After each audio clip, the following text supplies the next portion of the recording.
Ikwento ko sa inyo ngayon ang isang Chinese comedy film na pinamagatang How to Train Our Dragon. Now sit back and enjoy the movie. Si Jackson ay 6 na taong gulang pa lang nang ma-inlove sa kanyang kaklase. Isang araw, binigyan niya ito ng marriage certificate at hiniling na pumirma. Ang batang babae ay tumangki. Inalok niya ito ng 2 movie tickets para pumayag na maging kanyang asawa. Inirmahan niya ang papel ngunit ginamit ang tickets para makipag-date sa ibang lalaki. Napakasaklap na mabasted sa napakabatang edad. Meron siyang 5 nakatatandang kapatid na overprotective sa kanya. Pagkatapos siyang makitang masaktan, nangako silang poprotektahan si Jackson sa mga kababaihan hanggang sa pagtanda nila. After 15 years, si Jackson ay malaki na ngunit walang privacy mula sa kanyang mga kapatid na babae. Tayo ay pinakilala sa 5 niyang mga kapatid na babae. Ang pinakabatang si Lily ay nasa parehong klase niya. Ito naman si Violet. Siya ay miyembro ng archery club. Madalas niyang gamitin ang kanyang galing para sundin ni Jackson ang lahat na kanyang iutos.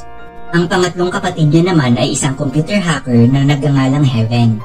Hinahak niya ang security system ng paaralan para laging masubaybayan ang kanyang kapatid na lalaki. Ang pangalawa naman sa pinakamatanda ay si Melody. Siya ay isang guro sa eskwelahang pinapasukan ni Jackson. At ang panghuli ang pinakamatanda na si Sarah. Maiinitin ang kanyang ulo at kinakatakutan ng lahat sa buong magkakapatid. Ang kanyang mga magulang ay matagal nang hiwalay, kaya naiwan ang lahat ng responsibilidad sa 5 para alagaan ang bunsong si Jackson. Isang araw, si Jackson ay pagod na dahil sa laging pagsunod sa kanya ng mga kapatid. Ang kanyang kaibigan ay gumawa ng camouflage suit para hindi siya makita at para makapanilip. Pumasok siya sa girls' shower room at nagtago sa isang locker. Ngunit siya ay nahuli ng bagong transfer na babae na nagngangalang Meng at siya ay dinala sa Academic Affairs Office. Walang pakialam si Jackson na masangkot sa anong trouble hanggat hindi ito nalalaman ng kanyang mga kapatid. Pagkatapos ng klase, siya ay kinakabahang naglakad pa uwi, umaasang hindi isusumbong ng gurong kapatid na si Melody ang nangyari. Nakahinga siya ng maluwag nang walang nakaalam sa nangyari sa araw na yun. Ngunit habang sila ay kumakain ng hapunan, sinabi ni Melody sa lahat na natagpuan si Jackson sa loob ng girls' locker. Napatingin ang lahat sa nakatatandang kapatid na si Sarah na namumula sa galit. Sa sumunod na eksena, hila-hila nila si Jackson sa sahig papunta sa isang kwarto. Ibinitin siya pati warik at tinanong kung anong kanyang ginagawa sa locker ng mga babae.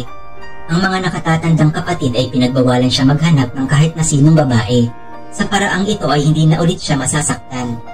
Sobrang sama ng kanilang pamamaraan pero alam nilang ito ang makabubuti para kay Jackson. Subalit wala siyang pakialam sa pananaw ng mga kapatid. Nagalit siya sa unang pagkakataon at sinabing kailangan niya ding makipag-date sa babae balang araw. Si Sarah ay hinamon siya maghanap ng girlfriend na makakasabay sa galing ng kanyang 5 kapatid na babae. Mahirap ang kanilang pinapagawa ngunit ito ay tinanggap ni Jackson. Sa sumunod na araw, gumawa siya ng isang signboard at inanunsyo sa lahat ng babae ang kanyang pagiging single. Ang kanyang kaibigan ay sinuggest na yayaing lumabas ang bagong estudyante na si Meng dahil ito ay ang tipong tumutulong sa lahat. Siya din ang nakahuli sa kanya sa locker room kaya't siguro ay may pag-asa siya dito. Isang video ang pinakita sa atin kung saan si Meng ay kusang tumutulong sa mga taong hindi naman nangangailangan ng tulong. Pumayag si Jackson na ligawan siya ngunit wala siyang karanasan sa pakikipag-usap sa babae. Kaya naman, ang kanyang kaibigan ay to the rescue. Lumapit siya kay Meng para ipagmayabang si Jackson. Si Jackson ay tinawag niyang biktima ng pagmamalupit at nagsinungaling na nanakawin ang mga organs nito ng mga nakatatandang kapatid. Naawa ng gusto si Meng pagkatapos na marinig ang kwento.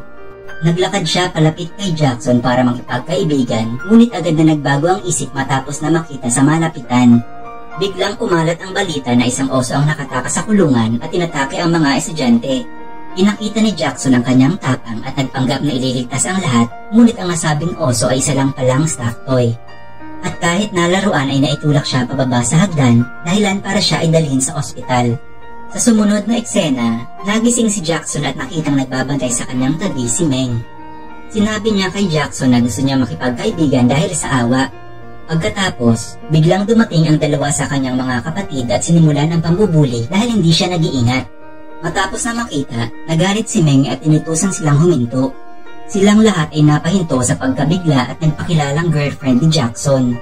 Sa bahay, maya-maya siyang tinanong ng kanyang mga kapatid kung meron na ba talaga siyang kasintahan.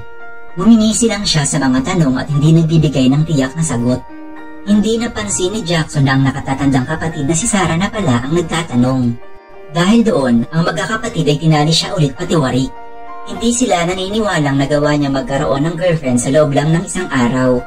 Iginiit ni Jackson na siya ay na-love at first sight, ngunit hindi ito bumenta sa magkakapatid. Gayunpaman, kailangan pa rin nilang husgahan si Meng kung karapat-dapat ba siya sa bunsong lalaki. Sa sumunod na araw, si Violet, Melody at Lily ay pumunta sa eskwelahan na parang makikipaglaban.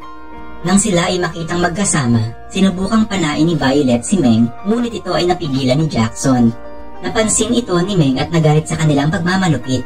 Nagkatitigan sila at hinamon ang isa't isa. Nang hindi gumana ang paraan ni Violet, kinuha ni Lily ang responsibilidad para sila ipaghiwalayin. Dinakmil niya ang lahat ng gwapong lalaki sa paaralan para lapitan si Meng at iyaing lumabas. Umaasa siyang mag-aalinlangan si Meng sa nararamdaman para kay Jackson, pero pati siya ay nabigo sa kanyang plano. Tinulungan ni Jackson si Meng na makalayo sa mga kalalakihan.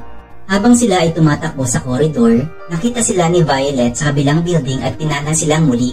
Ngunit sa pagkakataong ito, aksidente niyang natamaan ang isang bomba na itinapon ng kung sino bago siya pumana. Ito ay sumabog sa gitna ng paaralan pero buti na lang ay walang nasaktan. Habang ang lahat ay naguguluhan kung ano ang dahilan ng pagsabog, makikita natin ang isang lalaki sa loob ng chemistry lab na naghahanda pa ng mas maraming pasabog. Hindi klaro ang kanyang motibo, ngunit gusto niyang iligtas si Meng mula kay Violet.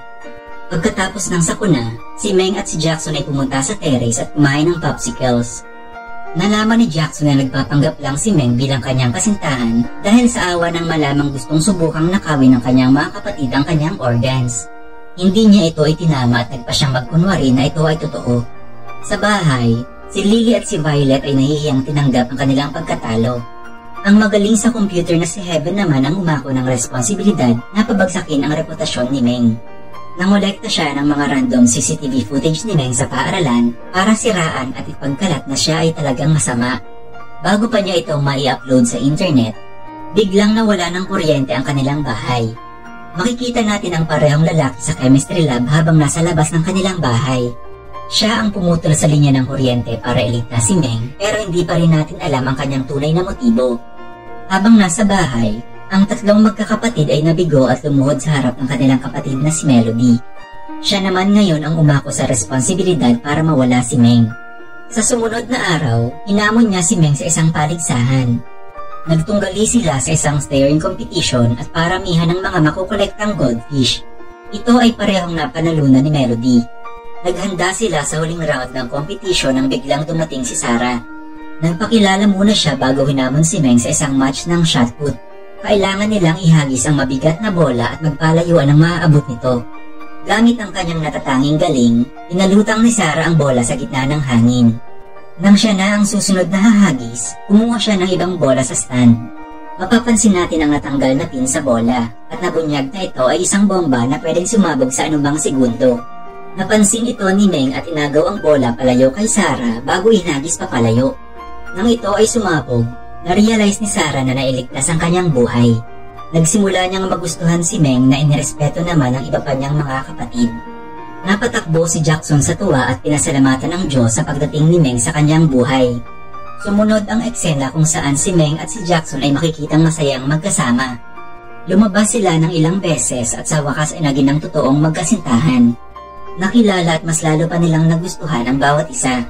Sa isang romantic date, pumunta sila sa tabing dagat at pinalipas ang gabi ng magkasama. Sa umaga, sila ay naglaro na parang mga bata at niyakap ang bawat isa. Sa lahat ng ito, ang chemist na lalaki pala ay patagong sinusundan ang bawat galaw nila. Ang kanilang pagyayakapan ay mas lalo pang nakadagdag sa kanyang galit. Sa sumunod na araw, si Jackson at ang kanyang pinakabatang kapatid na babae na si Lily ay kumain ng sabay. Binuksan ni Lily ang lunchbox na may nakatagong bomba. Ang pagsabog ay nagdulot ng pagyanig sa buong eskwelahan. Walang natabong sugat si Jackson, ngunit si Lily ay kailangan mabigyan ng CPR para bumalik ang kanyang malay. Buti na lang ito ay isang chemical explosion at ang lahat ay ligtas. Napansin ni Meng si Jackson at ang kanyang mga kapatid habang takot na takot sa nangyari at na-realize kung gaano nila kamahal ang bawat isa. Lumayo siya sa eksena at sinundan naman siya ni Jackson. Nagkasalubong silang dalawa sa hagdan, ngunit hindi na pinansin ni Meng si Jackson. Hindi alam ni Jackson ang dahilan, ngunit hindi niya natinanong kung ano ang kanyang nagawang mali. Ipinalagay ni Meng na ang mga masasamang nangyayari sa kanila ay nagsimula lang nang siya ay magsimulang makipag-date kay Jackson. Inisip niyang siya ang dahilan at nagpa siya nang lumayo. Paulit-ulit siyang sinusubukang kausapin ni Jackson, ngunit patuloy niya pa rin itong hindi iniintindi. Isang gabi, inula ng napakalakas ang kanilang bayan. Nasa bahay si Jackson sa oras na yon nang makita sa balita ang mga bahang kalsada. Kanyang natandaan na si Meng ay naiwan sa eskwelahan at hinihintay na humupa ang ulan. Nagmadali siyang pumunta sa eskwelahan at naabutan ang nahihirapang si Meng dahil sa malakas na ulan. Niyakap siya ni Jackson at hiniling na siya'y makipagbalikan, ngunit hindi pa rin siya pumayag. Si Meng ay may planong mag-transfer ulit sa ibang paaralan at pinagbawalan si Jackson lumapit hanggang sa araw na siya ay makalipat. Ang sawing si Jackson ay nanatili sa ilalim ng ulan sa buong magdamag. Kinaumagahan, narinig niya ang taong papalapit galing sa kanyang likuran. Kanyang inakala na ito ay si Meng at agad na niyakap, ngunit ang estudyanteng ito ay ang lalaking gumagawa ng pasabog. Inuryente niya si Jackson at sabay na dinukot. May party ng gabing yon sa kanilang paaralan. Ang lahat ay nagsasaya sa mga tugtog at mga palabas, habang si Meng naman ay nagbumukmok sa isang sulok. Ang magkakapatid ay kinakabahan dahil hindi nila mahanap si Jackson.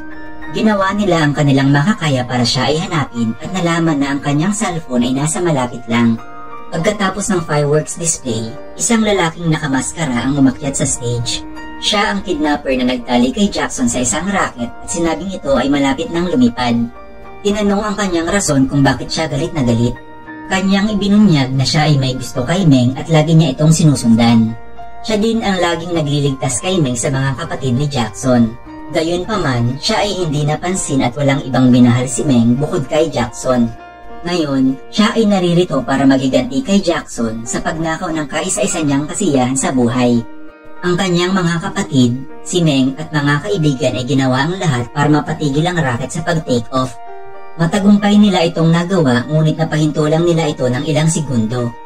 Bago lumipad papalayo, inamin ni Jackson kung gaano niya kamahal si Meng. Sa huli, ang racket ay lumipad kasabay si Jackson at namatay sa sumunod na pagsabog.